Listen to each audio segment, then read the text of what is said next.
This is Sirach chapter 7, verse 26. And I find more bitter than death the woman whose heart is snared in net, and her hands as bands. Whoso pleases the Most High shall escape from her, but the sinner shall be taken by her. Behold, this have I found, saith the preacher, counting one by one to find out their account, which yet my soul seeketh, but I find not. One man among 1,000 have I found. So out of 1,000 men, King Solomon at this time found one righteous man. But a woman among all those have I not found. Which means what? Out of all those men, they had women, and none of their women were righteous. Not one. Lo, this only have I found, that the Most High hath made man upright, but they have sought out many inventions. And those many inventions came from their evil heart. Now, when the Most High took us from Egypt, He washed us and made us clean, but He kept that evil heart within us. And every time we went into slavery and came back out, He's kept that evil heart. All right? And Ezra was one of the prophets that asked the Most High, "How long will you keep this wicked heart within us? For you know that once you take away that wicked heart, that we will come back unto you 100%. But the Most High has His games, He has His tricks, and He don't want all of Israel. That's why it says, what is it, Zechariah? I believe. Yeah, Zechariah. In Zechariah, that 2/3 of Israel shall be cut off and die. This is Zechariah chapter 13, verse 7. Awake, O sword, against my shepherd, and against the man that is my fellow, saith the Lord of hosts. Smite the shepherd, and the sheep shall be scattered. And I will turn my hand upon the little one.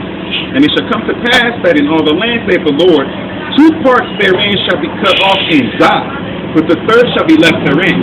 And I will bring the third part to the fire. And will refine them as silver is refined, and will try them as gold is tried. They shall call on my name, and I will hear them. I will say, it is my people, and they shall say, the Lord is my power, which is really Yahweh is my Alahai. All right. Lamentations.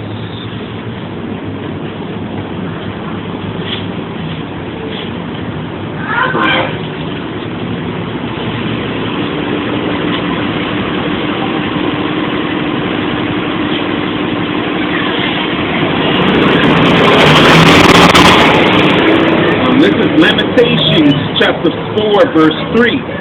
Even the sea monsters draw out the breast. They give suck to their young ones. The daughter of my people, which is the women of the Israelites, the daughter of my people is become cruel, like the ostriches in the wilderness. Right? And the ostriches in the wilderness, they don't care about their young ones, man. They only care about their own ass. And that's what the Most High says. That He said that the Israelite women became cruel, like ostriches, man. They only care about themselves. Now, in front of everybody, they're going to say, oh, I loved you, and I did this for you, and I did all this stuff for you. But in reality, they did a lot of that shit for themselves.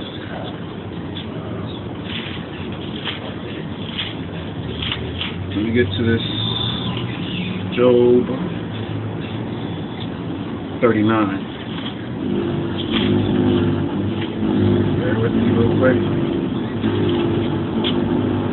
Alright, this is Job chapter 39, verse 13. Gavest thou the goodly wings unto the peacocks, or wings and feathers unto the ostrich, which leaveth her egg in the earth and warmeth them in dust. Warming them in dust is signifying that you tell your kids to go to these schools and whatever that teacher tells you is correct, when in actuality that teacher is lying to your kids and you don't care because you have no knowledge yourself. You think that their college degree is knowledge.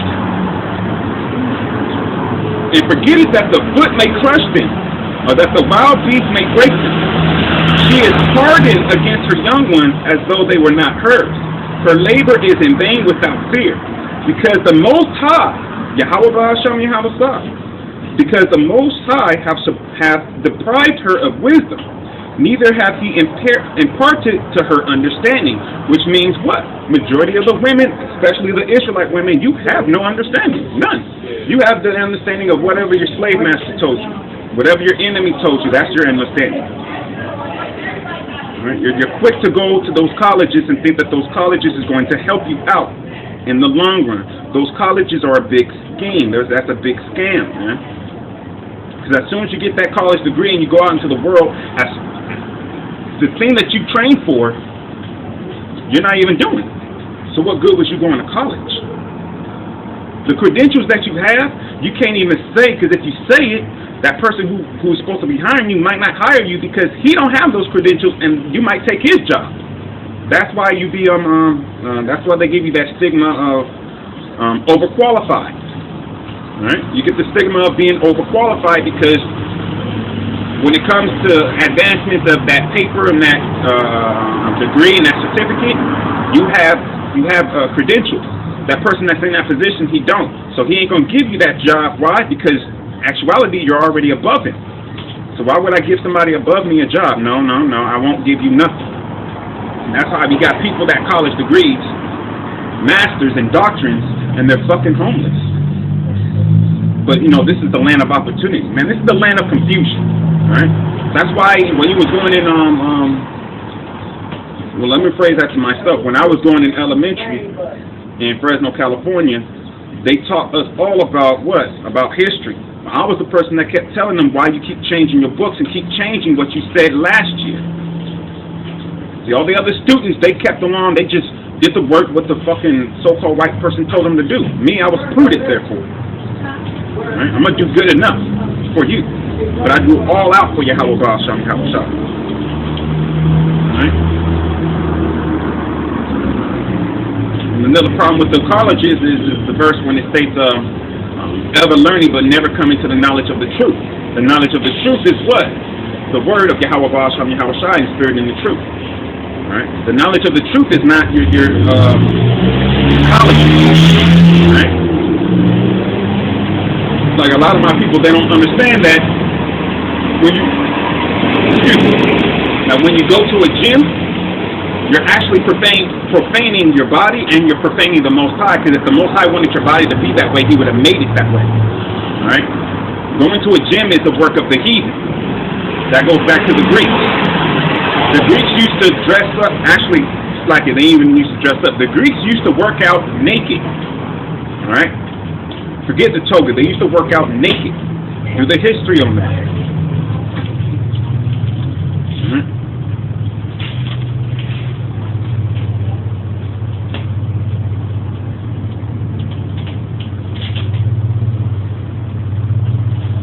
This is Psalms chapter 58, verse 3.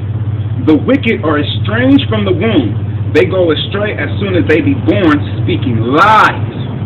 Now, I thought that the Most High loved everybody. Well, certain people come out from the womb speaking lies, how is He going to love them?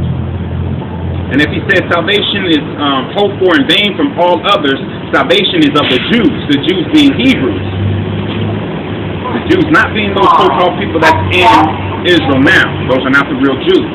Those are the fake Jews that say they are Jews but do lie and got the whole world fooled. But that proves the scripture's right.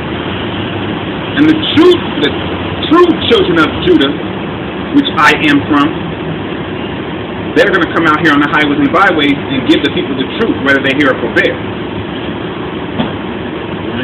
And when we say whether you hear or forbear, it's because majority of these people out here, they're fucking zombies.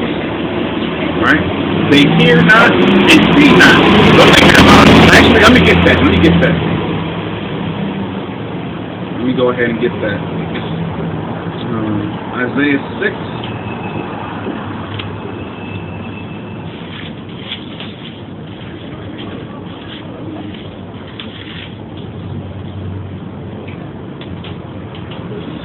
This is Isaiah chapter 6, verse 9. And he said, go and tell this people. What people? The children of Israel. Go and tell this people, hear ye indeed, but understand not. And see ye indeed, but perceive not. Make the heart of this people fat, and make their ears heavy, and shut their eyes, lest they see with their eyes, and hear with their ears, and understand with their heart, and convert and be healed. Which means the Most High don't even want everybody, especially the children of Israel, all of them to be healed. It's a selective few, just like when Noah was a selective few, him, his wife, his children, and his kids' wives. Those were the selective few that survived the first ending of the world. Right. This time it's going to be 144,000, which is part of that 1/3 and 1/3 of the children of Israel. Right?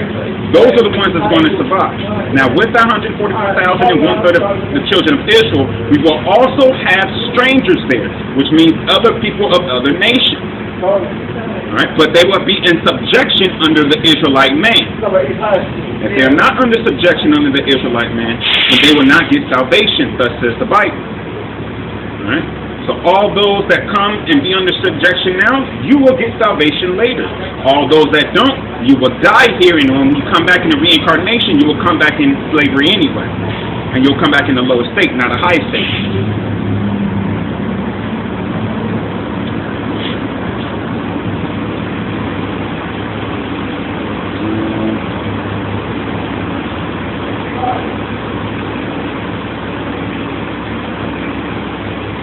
Go with Ezekiel. No, actually, let's go with Romans. We're going to Romans.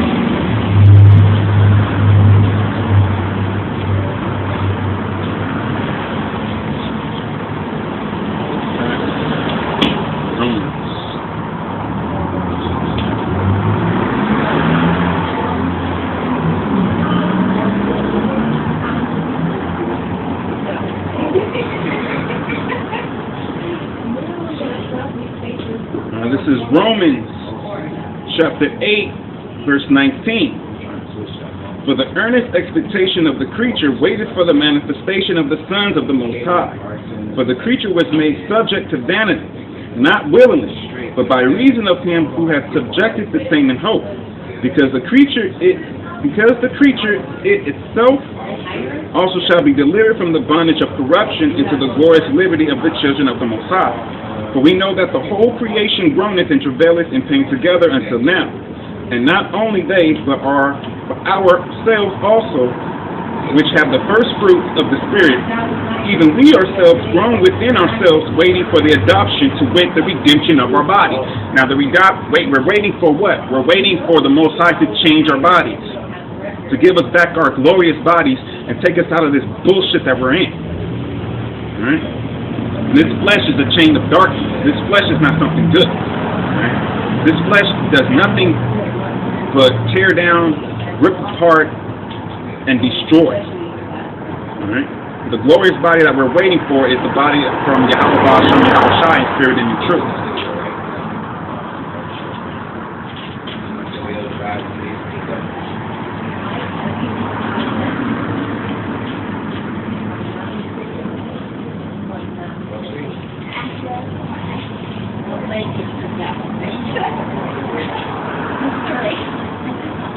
Romans chapter 12, verse 2. Actually, let's go over verse 1 and then verse 2. I beseech you, therefore, brethren, by the mercies of the Most High, that ye present your bodies a living sacrifice, holy, acceptable unto the Most High, which is your reasonable service. And be not conformed to this world. Be not conformed to this world, which means what? Don't give a fuck about all that shit that's going on. Don't care about the March Madness. I don't care about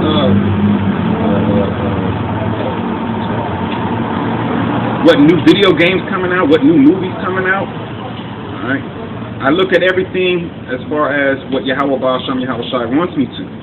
And be not conformed to this world, but be ye transformed by the renewing of your mind, that ye may prove what is good, that acceptable and perfect will of the Most High.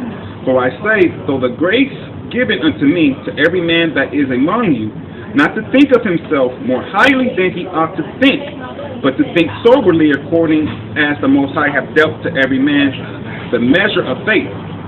For as we have many members in one body, and all members have not the same office, so we, being many, are one body in Mashiach, Yahweh, and every one members one of another.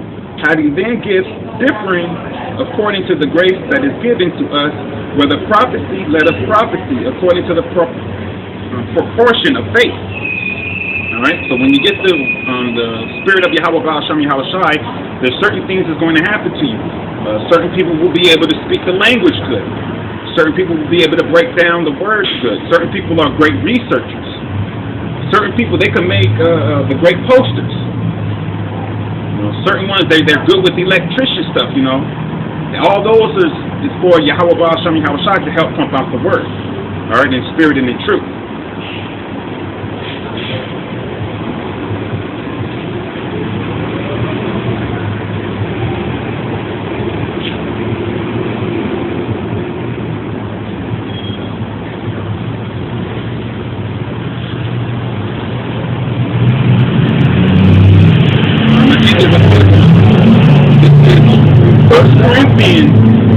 Chapter 6, verse 20. For ye are bought with a price. Therefore glorify the Most High in your bodies and in your spirit, which are the Most High. All right? We are bought with a price. Now, the person that purchased the children of Israel is Yahweh Shem Yahweh Shai, who the world calls God and Jesus Christ.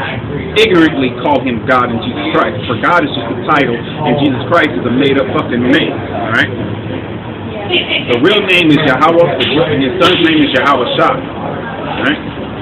So all glory, power, and honor to Yahweh Shem Yahweh Shai.